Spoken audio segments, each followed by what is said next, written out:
करण्याशी काही प्रॉब्लेम नाही मला, पण किती दिवस आहे हे जरा माहीत झालं असतं तर बरं झालं असतं मला. ठीक आहे की नाही? म्हणजे आवाज तुम्हाला येत असेल, मला तर येतो, तुम्हाला येते की नाही माहीत नाही. ठीक आहे. वॉरंट बी पोर्शन आपला वॉरंट ऑफ अरेस्ट. ठीक आहे, अरेस्टसाठी इथे आता आपल्याला वॉरंट काढायचा आहे. Section 70. Okay, what is section 70? Form of warrant, forms of warrant of arrest and duration. Okay, ठीक आहे. Forms of warrant of arrest and duration. Every warrant of arrest issued by a court under this code shall be in writing, signed by the presiding officer of such a court and shall bear the seal of the court. Okay, प्रत्येक हा warrant जो आहे तुमचा तो इथे arrest करण्यासाठी जो आहे तो इथे कोर्ट वॉरंट काढणार आहे. पहिला पॉईंट. सेकंड आहे under this code shall be in writing. Okay, shall be in writing राहणार आहे. कुठल्याही प्रकारे ओरल असा कुठलाही वॉरंट नसतो. शॅल बी इन रायटिंगच हा वॉरंट असणार आहे. And sign by the presiding officer. Who is a presiding officer? कोण आहे? जज. ओके, सो जो कोणी इथे मॅजिस्ट्रेट आहे तो इथे साईन करणार आहे. And issued by the court under this code officer of such a court and shall bear the seal of the court. हे समन सारखंच आहे एवढं, सील ऑफ दी कोर्ट. आता पुढचा पॉईंट आहे ना 70 मध्ये, हा महत्त्वाचा आहे. Every such a warrant shall remain in force until it is cancelled by the court which issued it or until it is executed. Okay, प्रत्येक वॉरंट, एकदा वॉरंट कोर्टाने इश्यू केला, मग तो कुठला सर्च वॉरंट असेल, तो अरेस्ट वॉरंट असेल, मॅटर करणार नाही. तर आपण अरेस्ट वॉरंटबद्दल बघतोय. सर्च वॉरंट हे ऑलरेडी आपण बघितलंय. तर हा जो वॉरंट आहे तुमचा, एकदा कोर्टाने इश्यू केल्यानंतर आफ्टर इश्युअन्स ऑफ द वॉरंट इथे कुठल्याही प्रकारे हा कॅन्सल होणार नाही ॲटोमॅटिकली. कधी याचं कॅन्सलेशन होईल की ज्या कोर्टाने इश्यू केलेला आहे, सेड कोर्ट, सेम कोर्ट म्हणू शकतो याला, तोच कोर्ट ज्याने इश्यू केलेला आहे, सेड कोर्ट, तो कोर्ट या वॉरंटला कॅन्सल करेल. कॅन्सलेशन ऑफ वॉरंटचं काय असते, एक ॲप्लिकेशन आपल्याला द्यावं लागते की वॉरंट कॅन्सल करा. ओके, ही प्रोसिजरल लॉ आहे. हे तुम्ही प्रॅक्टिसमध्ये गेल्यानंतर शिकाल. हिचं काही प्रोव्हिजन असं नसतं. वकील लोक जस्ट एक ॲप्लिकेशन तयार करतात, cancellation of warrant, and then warrant cancel करायला लावावा लागतो. पहिला, जर अशा प्रकारे, पण तोच कोर्ट करणारा, ज्युरिस्डिक्शनमधला अदर कोर्ट नाही, कुठलंही नियरेस्ट कोर्ट वगैरे नाही. नियरेस्ट कोर्ट वॉरंट काढू शकतं, पण ज्याने वॉरंट काढला तोच कोर्ट इथे वॉरंट इश्यूड केलेला कॅन्सल करणार. बघा, every such a warrant shall remain in force until it is cancelled bye the court which issued it. Clear? So नेहमी लक्षात ठेवा. अशा कन्सेप्ट मी तुम्हाला यासाठी सांगते आहे की ह्या आयुष्यभर तुम्हाला महत्त्वाच्या आहे आणि प्रिलिम्समध्ये असे क्वेश्चन्स येतात. लाईन टू लाईन बेअर ॲक्टच्या सगळ्या लाईन तुम्हाला विचारण्यात येतील. ठीक आहे, कोणी राहिलं का ॲडमिट करायचं नाही ना? ठीक आहे. So warrant of issue sed court cancel जोपर्यंत करणार नाही and until it is executed, जोपर्यंत एक्झिक्युशन होणार नाही. आता वॉरंटचं एक्झिक्युशन म्हणजे काय मॅम? आपण CPC मध्ये एक्झिक्युशन बघितलं ते आहे का? नाही. So this is the execution, means अंमलबजावणी. जोपर्यंत एखाद्याला अरेस्ट करून कोर्टासमोर आणणार नाही तोपर्यंत ते वॉरंट इन्फोर्समध्ये राहील आणि कोर्ट स्वतःहून ते वॉरंट कॅन्सल करणार नाही तोपर्यंत वॉरंट तुमचा कुठे राहणार आहे? इन्फोर्समध्ये राहणार आहे. सो दिस इज कॉल्ड 70 मध्ये आपल्याला अरेस्ट वॉरंटबद्दल इथे डिफाईन केलेलं आहे. ओके, सो अशा प्रकारे हा वॉरंट आपण लक्षात ठेवायचा आहे. मग आता एक अजून तुम्हाला एक्स्ट्रा टीजी सांगते. बाकी तुम्ही एक्स्ट्रा गोष्टी 9:30च्या बॅचमध्ये सांगतीच आहे, बट इथे सुद्धा सांगते आहे की असे शब्द लक्षात ठेवायचे. सपोज आलं एखादं की when some court or any courts, okay, any specific court issued the warrant, आणि मग नंतर काय, तर खाली एक ऑप्शन्स दिले तुम्हाला, दॅट वॉरंट, हे काय, एव्हरी सच वॉरंट, किंवा मग खाली आले असेही ऑप्शन्स येऊ शकतात, like what is correct from the following. Okay, every such warrant shall remain in force until it is cancelled bye the court which issued it until it is executed. पुढे देतील until it is executed by any court. ठीक आहे, until it is executed by the any, cancellation cancelled by the any court तर नाही, same court ज्यांनी ते काय केलेलं आहे, ऑलरेडी इश्यूड केलेला आहे तोच. तो हे अशा लाईन्स ज्या आहेत ना पाठ ठेवाव्या लागतील आणि तुम्हाला काहीही करायचं नाही. ह्या सगळ्या लाईन्स वेअर ॲक्टच्या एकदा पर्टिक्युलरली लक्षात घ्यायच्या आहेत फक्त. ठीक आहे, so this is the 70. Now 71. What is section 71? Power to direct security to be taken. हे पॉवर कुणाला दिलेले आहे? सेक्युरिटी घ्यायचे. जिथे म्हटलं ना आपण खाली पण इथे सेक्युरिटी देऊन सोडून टाका, सेक्युरिटी देऊन सोडून टाका, पण हे सेक्युरिटी देण्याचे पॉवर कुठे आहे? सिक्युरिटी घेण्याचे म्हणू शकतो, देण्याचे नाही, सॉरी. लाईक मला अरेस्ट केलं असेल तर मी सेक्युरिटी देते, तर तो ऑफिसर जो आहे तो घेतो. तर हे पॉवर कोणाला आहे? तो कोणत्या ऑफिसरला आहे? ऑफकोर्स मॅजिस्ट्रेटला तर आहेच. Okay, presiding officer of the court he is. So any court issuing a warrant for the arrest of any person may in its discretion direct by endorsements on the warrant that if such a person executes a bond with sufficient surety for his attendance before the court. पहिला officer आहे तुमचा जज म्हणजेच कोण, presiding officer of the court. Court इथे security घेणार. ठीक आहे बाबा, तुला वॉरंटवर अरेस्ट करून आणलं, ठीक आहे, मग आता तुला जर सोडायचं असेल तर सेक्युरिटी दे आणि घरी जा. जेव्हाही अपियर रिक्वायर्ड असेल तुझा अपिअरन्स तेव्हा हजर हो, किंवा अनादर काही कामं पडले आम्हाला तर आम्ही तुला सांगू. So that for that purpose at a specified time and thereafter until otherwise directed by the court, the officer to whom the warrant is directed shall take such a security and shall release such a person from the custody. Okay, अजून इथे सांगितले की officer means जो कोणीही police officer आहे त्यालाही इथे security घेण्याचा अधिकार आहे, तो सुद्धा इथे सेक्युरिटी घेऊ शकतो. सेकंड जो पॅरा आहे तुमचा तो काय म्हणतोय, ठीक आहे, असे प्रॉब्लेम्स होतात इंटरनेट आपलं वायफाय बंद झालं तर. Okay okay, so at the specified time and thereafter until otherwise directed by the court, the officer to whom the warrant is directed shall take a security and shall release such a person from the custody. Bailable वॉरंटमध्ये असं हे directly security घेऊन बेलवर तुम्हाला police ऑफिसरही सोडू शकतात, जे की police स्टेशनमधूनच तुम्ही सोडलं आहे. मग पोलीस ऑफिसरला सगळा रेकॉर्ड कलेक्ट करावा लागेल आणि पोलीस ऑफिसरला चार्जशीटमध्ये मेन्शन करावं लागेल. ओके, आरोपीचे नावं, हे छोट्या छोट्या गोष्टी थोडं लक्षात ठेवत जा की आरोपीचे नावं जे आहेत, आरोपीला अरेस्ट केलं का, आरोपीला रिलीज केलं का, काय काय एव्हिडन्स कलेक्ट केले, कुणाकुणाचे स्टेटमेंट्स, जेवढी काही इन्व्हेस्टिगेशन प्रोसिजर आहे which is mention in the chargesheet दोषारोपामध्ये मेन्शन असते. मग एन्डॉर्समेंट द्या. येस, जर इथे श्युरिटीवर सोडलं असेल तर the number of the surety, किती sureties, 1 2. Okay, amount in which they and the persons for whose arrest the warrant is issued are to be respectively bound. Definitely काय अमाऊंट घेतले आहे, त्याला बाउंड केलेलं आहे का त्या अमाऊंटसाठी, हे सगळं थोडंसं प्रॅक्टिकल नॉलेज आहे. इथे एवढं डीपली नाही गेलं तरी तुम्हाला काही हरकत नाही. सध्या तरी तुम्हाला यासाठी बघावं लागेल श्युरिटी कशी असते, काय असते. एखादी बेल 4-5 वाजता कोर्टात गेलात तर एखाद्या सिनियरसोबत बेल मॅटर तुम्ही बघू शकता. The time at which he is to attend before the court, कुठल्या टाईमवर त्याला अटेंड करायचं आहे किंवा केलं आहे. Whenever security is taken under this section, the officer to whom the warrant is directed shall forward it bond to the court. ज्यांनीही कुठलाही पोलीस ऑफिसर ज्यांनी सोडलं आहे त्यांनी ते बॉन्ड फॉरवर्ड करावा मॅजिस्ट्रेटला.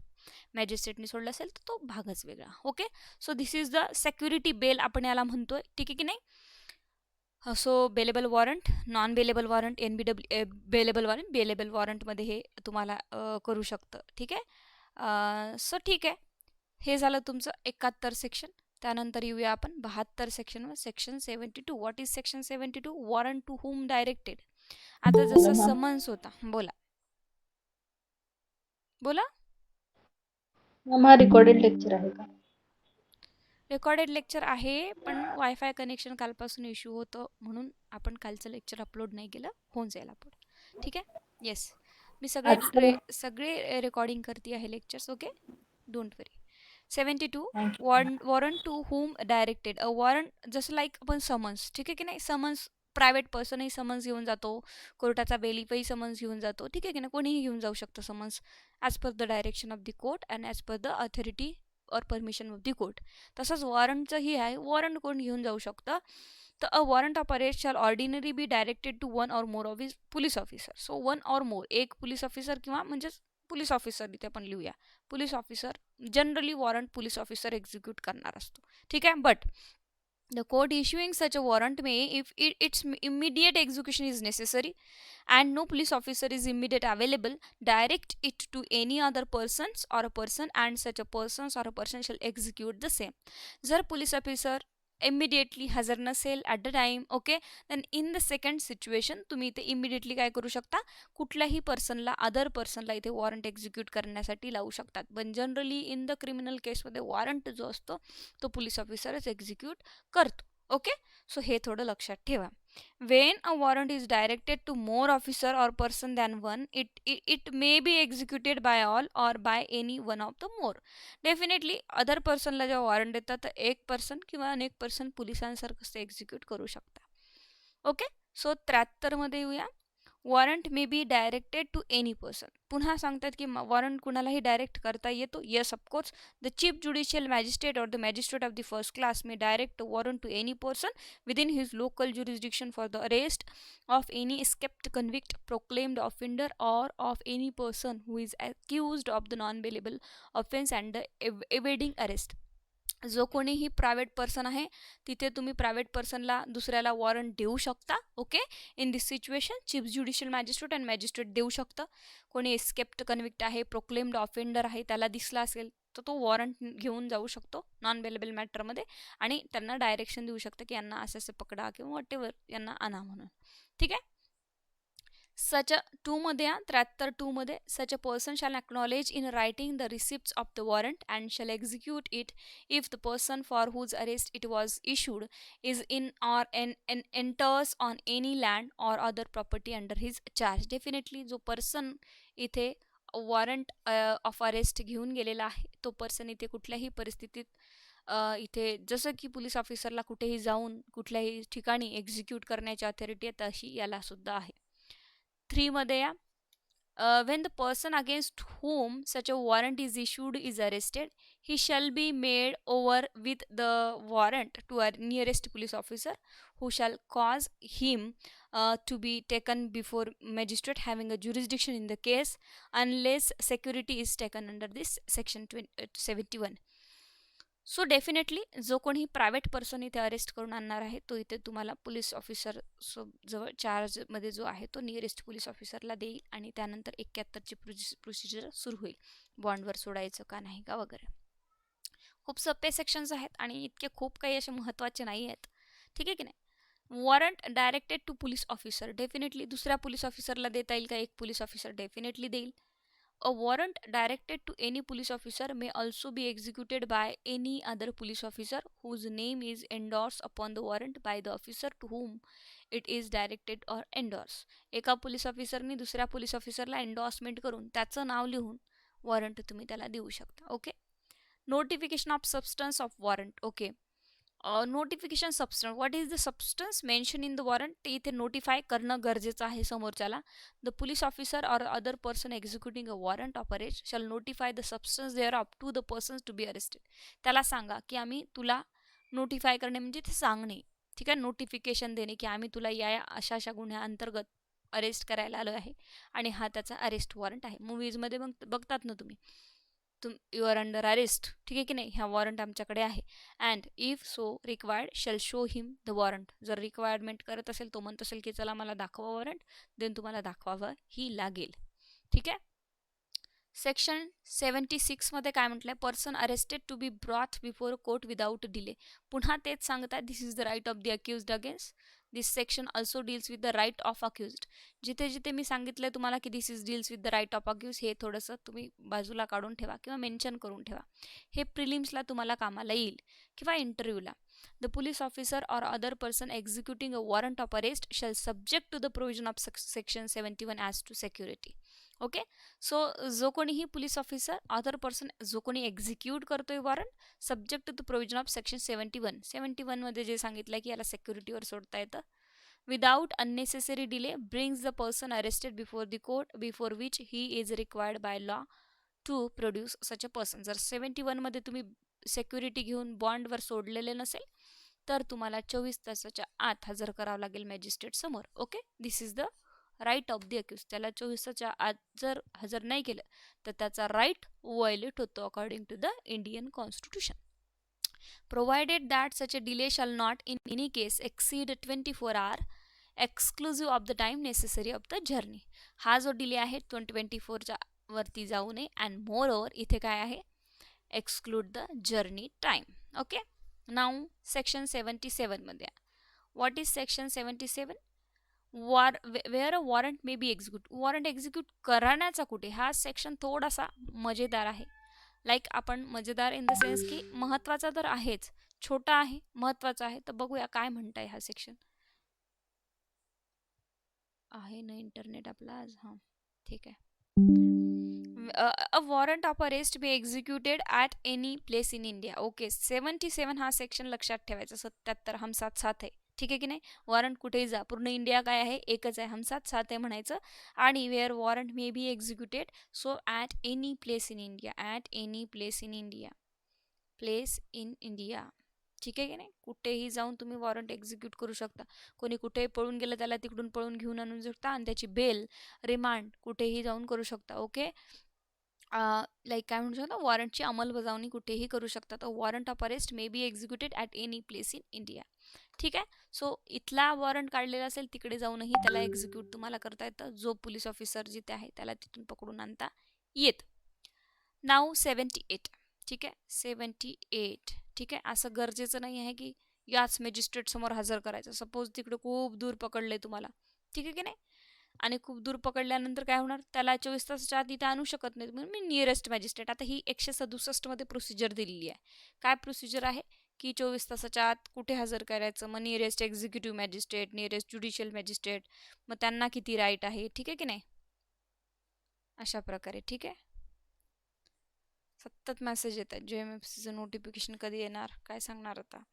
Warrant forwarded for execution outside jurisdiction. आता ही warrant एका जागेवरून दुसरीकडे फॉरवर्ड केलेला आहे. बघूया.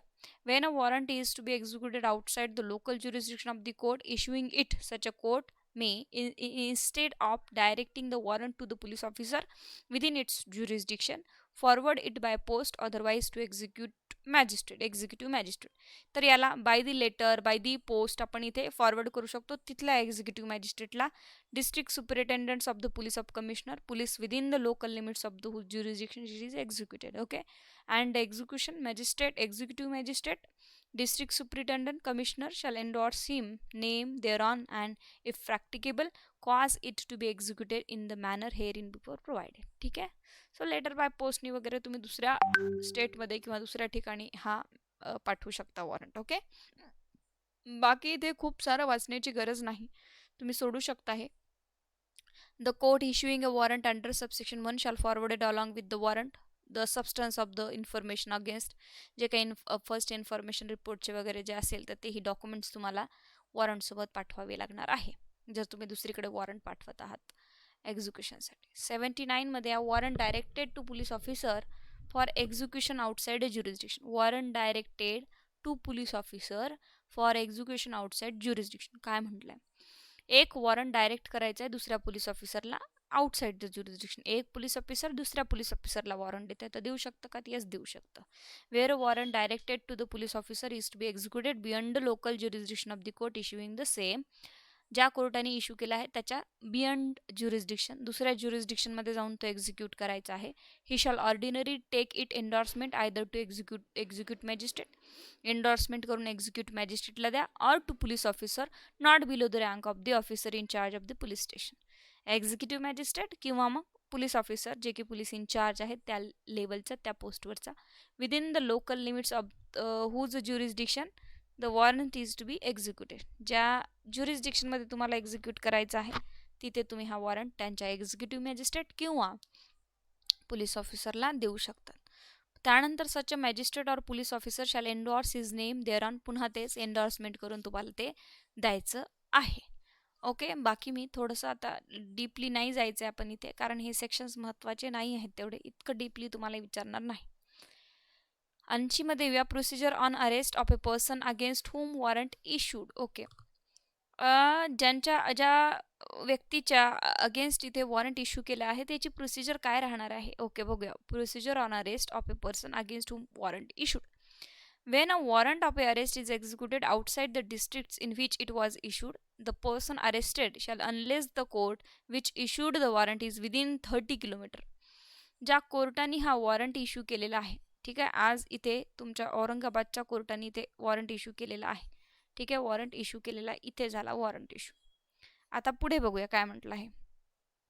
It was issued the person arrested shall, unless the court which issued the warrant is within the 30 kilometre. ठीक आहे बाबा, हे 30 किलोमीटरच्या मध्ये असेल औरंगाबाद कोर्ट आणि इथून 30 किलोमीटर संपलं आणि तो व्यक्ती इथे आहे, म्हणजे 30 किलोमीटरच्या मध्ये आहे तो व्यक्ती, तर ठीक आहे. Of the place of arrest or is nearer than the executive magistrate or district superintendent of the police of commissioner, किंवा मग इथे 30 किलोमीटरपेक्षाही जवळ जे आहे ते एखादं एक्झिक्युटिव्ह मॅजिस्ट्रेट किंवा कमिशनर ऑफ द पोलीस आहे, within the local limits of whose jurisdiction the arrest was made, ज्यांच्या लोकल ज्युरिस्डिक्शनमध्ये अरेस्ट झालेला आहे तो व्यक्ती, or unless security is taken under section 71 अंतर्गत त्याला सेक्युरिटीवर सोडलं नाही आहे. जर सोडलं नसेल तर असं म्हणताय तिथे, बी taken before such A magistrate or district superintendent or commissioner.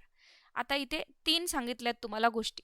Wien a warrant of the arrest is executed outside the district in which it was issued, ज्या डिस्ट्रिक्टमध्ये इथे वॉरंट इश्यू झालेला आहे, ठीक आहे, मी पहिले 30 किलोमीटर आतमधलं सांगितलं तुम्हाला, इथे वॉरंट इश्यू झालेला आहे आणि आउटसाइड तुम्हाला इथे एक्झिक्यूट करण्यात आलेला आहे. म्हणजे या पर्सनला अरेस्ट दुसऱ्या डिस्ट्रिक्टमध्ये करण्यात आला आहे, जिथे की औरंगाबाद सेशन कोर्टाचं डिव्हिजन येत नाही. ठीक आहे. नाव issued the person arrested shall unless the court which issued the warrant is within a 30 kilometre. आता 2 पैलू आहेत इथे.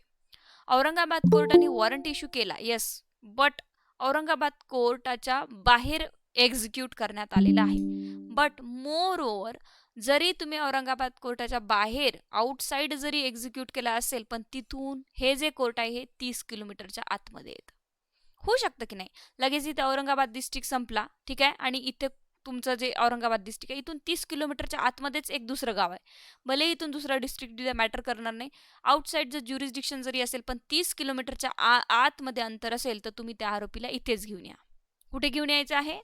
जिथे ज्या कोर्टाने वॉरंट इश्यू केला. भलेही हे कोर्टाचं ज्युरिस्डिक्शन वेगळं आहे, या कोर्टाचं ज्युरिस्डिक्शन वेगळं आहे, आलं लक्षात. पण जर 30 किलोमीटरच्या आत नाही आहे आणि अनादर ज्युरिस्डिक्शनमध्ये आहे, म्हणजेच 30 किलोमीटरच्या दूर आहे इकडे कुठला तरी जिल्हा, आणि मग आता 30 किलोमीटर पण नाही आहे ना, outside the jurisdiction of the court आहे विच इश्यूड द वॉरंट. मग इन दिस सिच्युएशन इथे जिथे अरेस्ट केलंय तिथल्या एक्झिक्युटिव्ह मॅजिस्ट्रेट समोर न्या किंवा पोलीस कमिशनर समोर न्या. Okay, executive magistrate or district superintendent SP कडे ना, पोलीस ऑफ कमिशनर जे असेल ते, and within the local limits whose jurisdiction the arrest was made or unless a security is taken, जर सेक्युरिटी घेतली नसेल तर. Okay, or to be taken before a magistrate the district superintendent. आलं लक्षात? कोणाला समजलं नसेल तर सांगा, मी पुन्हा सांगते, नो प्रॉब्लेम. ठीक आहे. ज्या डिस्ट्रिक्टमध्ये वॉरंट इश्यू झाला आणि आरोपी दुसऱ्या डिस्ट्रिक्टमध्ये सापडतोय, दुसऱ्या लोकल ज्युरिस्डिक्शनमध्ये मिळतो आहे, काही हरकत नाही, पण 30च किलोमीटर अंतर आहे, तर ज्यांनी वॉरंट इश्यू केला त्याच्यासमोर हजर करा. पण आउटसाइड लोकल ज्युरिस्डिक्शन आहे आणि या जिल्ह्यापासून 30 किलोमीटरच्या बाहेर त्याचं अंतर जात आहे, तर मग तिथल्या तिथे अरेस्ट करा, तिथे पोलीस सुप्रिटेंडंटकडे न्या किंवा एक्झिक्युटिव्ह मॅजिस्ट्रेट. ठीक आहे. सो म्हणून म्हटलं procedure on arrest of a person against whom warrant issue. काय प्रोसिजर राहणार आहे इश्यू केलं तर, आणि ते प्रोसिजर इश्यू केल्यानंतर डायरेक्टली असेल तर लगेच तिथल्या तिथे न्या, पण असे सिच्युएशन अराईज झाले तर कमिशनर ऑफ द पोलीस आणि एक्झिक्युटिव्ह मॅजिस्ट्रेटकडे तुम्ही नेऊ शकता. सेक्शन 81. बोला. म्हणजे कोर्टामध्ये अॅक्युज ट्रान्सफरचं लेटर पाठवून कसं ट्रान्सफर मॅम याला ट्रान्झिट म्हणतात ना? नाही, this is the transit bail. Okay, ती ट्रान्झिट बेल वेगळी आहे. तुम्ही बेल मध्ये बोलत असाल तर बोला. दुसरं कोण बोलत होतं? बेल नाही मॅम, अॅक्युजला ट्रान्सफर करता. ट्रान्झिट रिमांडच असते वाटतं मॅम. ते रिमांड आहे नेहा. ठीक आहे, तुम्ही रिमांड बद्दल बोलता. येस, ऑफकोर्स इथून अॅक्युज ट्रान्सफर होणार तिकडे डेफिनेटली. विनोद सर बोला. म्हणजे मॅम आता कोर्टात हजर करता का असा आरोपी आम्ही धरल्या आम्हाला ट्रान्सफर करून मिळावा, येस, असं लेटर कोर्टात दाखल करता. येस. मग तिथं बेल नाही होत त्या आरोपीचा, कुठे बेल नाही होत? किंवा फक्त त्याला प्रोड्यूस आता करतात. समजा 30 किलोमीटर पेक्षा जास्त आहे, फक्त प्रोड्यूस करता आम्ही घेऊन चाललोय हे, येस. आणि त्या ज्युडिशियल ऑफिसर कोण लेटर घेता का ट्रान्सफर? बेल होणार नाही इथे. याचं कारण असं की 71 मध्ये जर सोडलं असेल तर ही वेळच येत नाही. 71 मध्ये नाही सोडलं असेल तर ठीक आहे. ओके, जस्ट इथे एक्झिक्युशन केलं जातं, अंमलबजावणी मीन्स अपियर केलं जातं, कुठल्याही प्रकारे इथे बेल देत नाही. ठीक आहे की नाही, कारण एक्झिक्यूट वॉरंट कोणी केलेला आहे? दुसऱ्या कोर्टाने. पण 24 तासाच्या आत तुम्हाला हजर करायचं की नाही कोर्टासमोर? येस, त्यामुळे. ठीक आहे. सो ती एक राईट. मॅम आमच्याकडे पंजाबच्या पोलीस आले होते. पंजाबचे पोलीस आरोपीला घेऊन इकडे आपल्या मुंबईमध्ये अरेस्ट केलं आणि त्यांनी प्रिस्क्राईब पिरियड दिला की आम्हाला एवढे वेळ लागणार आहे. मग कोर्टाने तेवढा वेळ ग्रांट केला आणि मग ते आरोपीला घेऊन गेले. फक्त प्रोड्यूस केलं भरपूर मॅटर्स आहेत असे आपल्याकडे की असं होतं.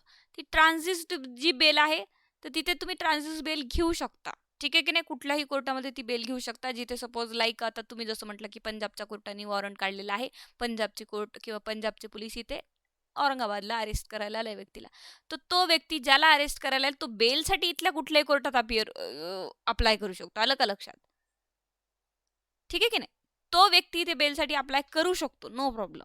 ठीक आहे, आणि ट्रान्झिट बेल तो घेऊ शकतो, पण तुम्हाला तिथे जावंच लागणार आहे असंही असतं. ठीक आहे की नाही.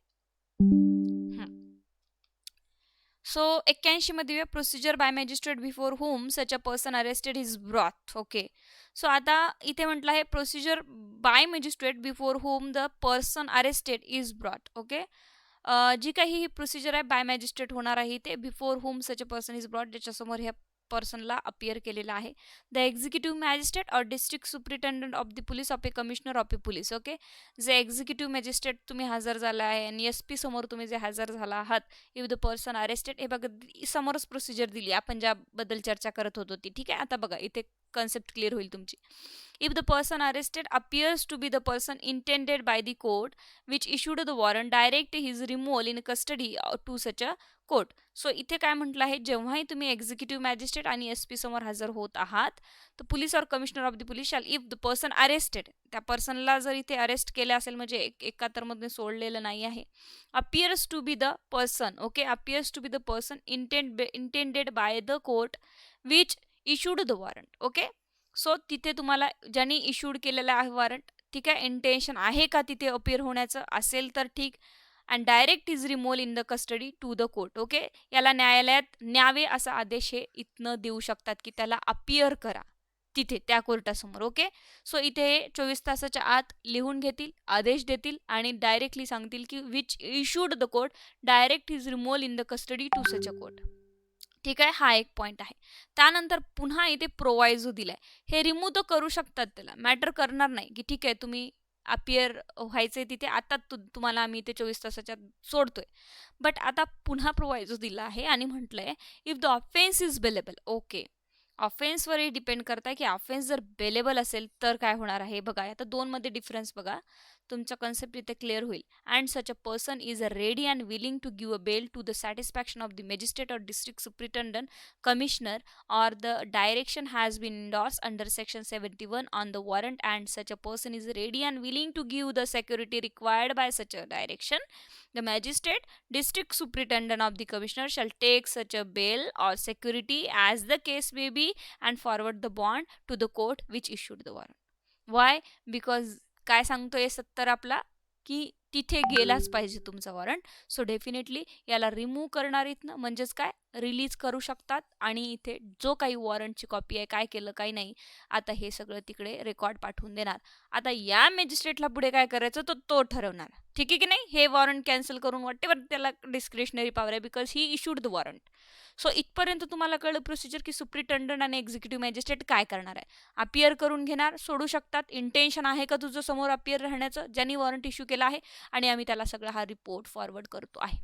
इथपर्यंत लक्षात घ्या. बट अगेन एक प्रोवायझो दिलेला आहे, provided that, what is the proviso given here, provided further that. पण पुन्हा इथे या प्रोवायझो आहे that if the offence is non bailable. Okay, non bailable Vinod sir तुम्ही याबद्दल बोलत होतात. Okay, 1 it shall be lawful for the chief judicial magistrate subject to the provision of section 437. Okay, and or the session judge of the district in which the arrest is made on the consideration of the informations and the documents referred to in subsection 2 of subsection 78 to release such a person on the bail.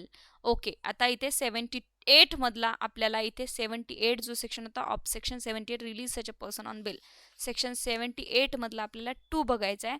78 मधला 2 काय होता की इथे the court issuing a warrant under subsection 1 shall forward along with the warrant the substance of the information against the person to be arrested together with the document if any as may be sufficient to enable the court acting under section 81 to decide whether bail should or should not be granted to the person.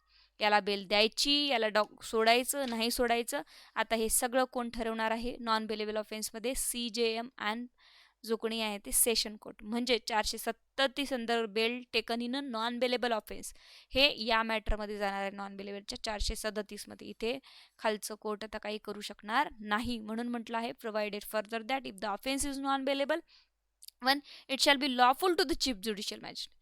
Only chief judicial मॅजिस्ट्रेटला अधिकार, म्हणजे superintendent काय करणार आहे, 24 तासाच्या आत हजर करून इकडे पाठवून देणार आहे. ठीक आहे, मग आता 167 आहे, त्यानंतर 437 आहे, ते आपण हळूहळू बघूया.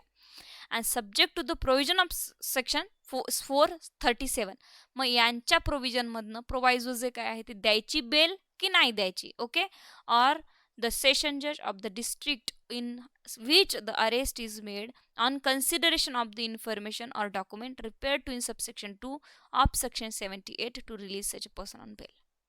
करायचं याला रिलीज की नाही करायचं ते CJM आणि दुसरं कोर्ट ठरवणार आहे, सेशन कोर्ट. इथे कुठल्याही प्रकारे एक्झिक्युटिव्ह मॅजिस्ट्रेट आता इथे डायरेक्टली बेलवर सोडेल का तुम्हाला? नाही. ह्या 2 कन्सेप्ट लक्षात ठेवायचे आपल्याला, बेलेबल आणि नॉन बेलेबल. तुम्ही जे बोलत Only होता की मॅडम competent court ट्रान्सिस्ट have करतात rights. किंवा ट्रान्सफर करतात which is in the non bailable, but in the bailable matter the superintendent of the police has a right to release on bail according to the section 71. Okay, आलं लक्षात विनोद sir? Ma'am, only competent court Yes, have ma'am. rights. Yes, only competent court have right. Okay, CJM have right, session court have a right. Okay, yes, which warrant issued by which court? Okay, nothing in this section shall be deemed to prevent a police officer from taking a security under section 71. पुन्हा सांगताय की हा section कुठल्याही प्रकारे prevent करत नाही तुम्हाला की 71 अंतर्गत काय द्या, रिलीज करा, किंवा 70 अंतर्गत काय करा, इथे सेक्युरिटी घ्या, पण कुठल्या मॅटरमध्ये? Again bailable मॅटरमध्ये. ठीक आहे, सो दिस इज सेक्शन 81. हा खूप तुम्हाला एक्झामिनेशनसाठी आज जो प्रोव्हिजन पाहिला त्याच्यातनं 70 महत्त्वाचं आहे, बाकी इतके खूप महत्त्वाचे नाही, पण हेडिंग्स जे आहेत ते सेक्शनच्या पार्ट ठेवणं अत्यंत महत्त्वाचं आहे. आता आपण समन्स बघितलं आणि वॉरंट बघितलं, त्यानंतर किती वाजले? आज लेट झालो ना आपण जॉईन. सी प्रोक्लॅमेशन बघूया. ठीक आहे, so proclamation sorry, what is a proclamation? So आता आपण हे सगळी सिव्हिलमध्ये प्रोसिजर बघितली. आपण समन्स काय आहे, फक्त तिथे वॉरंट नव्हता. ठीक आहे की नाही, आणि प्रोक्लॅमेशन. आता प्रोक्लॅमेशन अटॅचमेंट ऑफ दी प्रॉपर्टी बघितलं आहे. ठीक आहे, असे प्रश्न तुम्हाला कधी कधी इंटरव्ह्यूमध्ये विचारतात की अटॅचमेंट कुठल्या प्रकारे केली जाते, तर CPCच अप्लाय केलं जातं टोटल इथे अटॅचमेंट करण्यासाठी. कशी करणार अटॅचमेंट? ऑफकोर्स एक्झिक्युशननी करणार आहे. ठीक आहे की नाही, सो इथे प्रोक्लेमेशन फॉर दी अपस्कॉन्डिंग, ठीक आहे, हे दिलेलं आहे. अँड त्यानंतर attachment of the property of absconding, हे दोन्हीही सेक्शन महत्त्वाचे आहेत. 84, 85 सगळे सेक्शन महत्त्वाचे तुम्हाला, 91, 92. ठीक आहे की नाही,